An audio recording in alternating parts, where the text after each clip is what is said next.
သင်ခန်းစာအတွက်ပြင်ဆင်ရန်လိုအပ်တဲ့ပစ္စည်းတွေကတော့တမန်ကျန်းစာကြောက်တင်မုံဓမ္မမဟုတ်ဝိုင်းပုတ်တို့ပဲဖြစ်ပါတယ်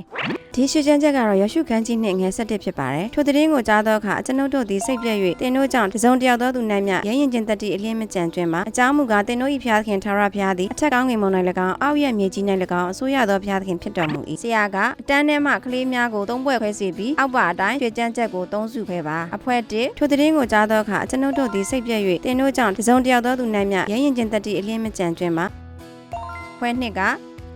အကြောင်းမူကားတင်တို့၏ဖျားသခင်ထာဝရဘုရားသည်အထက်ကောင်းငင်မုံ၌၎င်းဖွဲ့3ကတော့အောက်ရဲ့မြေကြီး၌၎င်းအစိုးရသောဘုရားသခင်ဖြစ်တော်မူ၏ကလေးများကျမ်းပြင်မှာထိုင်ပြီးရွှေကျမ်းချက်လေ့ကျင့်ရမှာဖြစ်ပါတယ်အဲ့ဒီနောက်ကလေးတွေကိုရွှေကျမ်းချက်နဲ့တကွဟန်မူရာများပြုလုပ်နိုင်ဖို့အချိန်2မိနစ်ခန့်ပေးရပါမယ်ကလေးများကိုအဖွဲလိုက်ထွက်ကမိမိကြရာကျမ်းပိုက်ကိုတီးဆိုရင်အမူအရာများပြုလုပ်စေပါအမူအရာနဲ့တကွအားလုံးအတူတကွရွတ်ဆိုစေပါထိုသတင်းကိုကြားသောအခါ